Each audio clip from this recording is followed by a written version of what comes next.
you get settled in on your first night. I actually worked in that office before you. I'm finishing up my last week now, as a matter of fact, so I know it can be a bit overwhelming, but I'm here to tell you there's nothing to worry about. You'll do fine. So let's just focus on getting you through your first week, okay? Let's see. First, there's an introductory greeting from the company that I'm supposed to read. It's kind of a legal thing, you know. Welcome to Freddy Fazbear's Pizza, a magical place for kids and grown-ups alike, where fantasy and fun come to life. Fazbear Entertainment is not responsible for damage to property or person.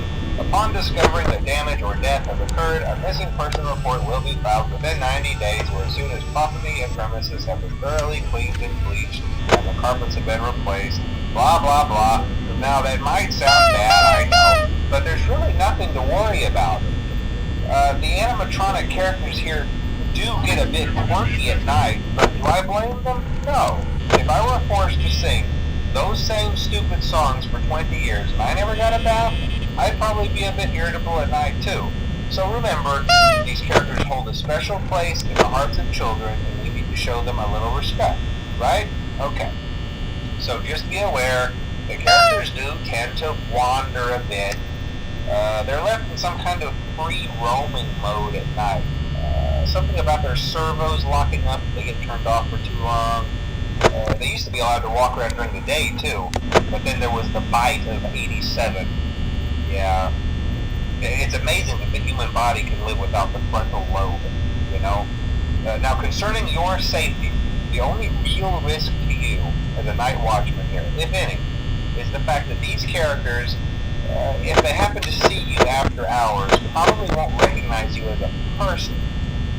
They'll most likely see you as a metal endoskeleton without its costume on. Now, since that's against the rules here at Freddy Fazbear's Pizza, they'll probably try to forcefully stuff you inside a Freddy Fazbear suit.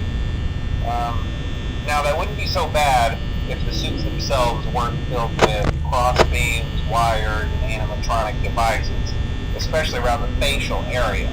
So you can imagine how having your head forcefully pressed inside one of those could cause a bit of discomfort and death.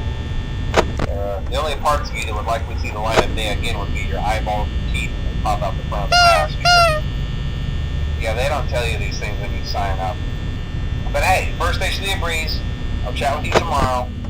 Check those cameras and remember to close the doors only if absolutely necessary. Gotta conserve power. Alright, good night.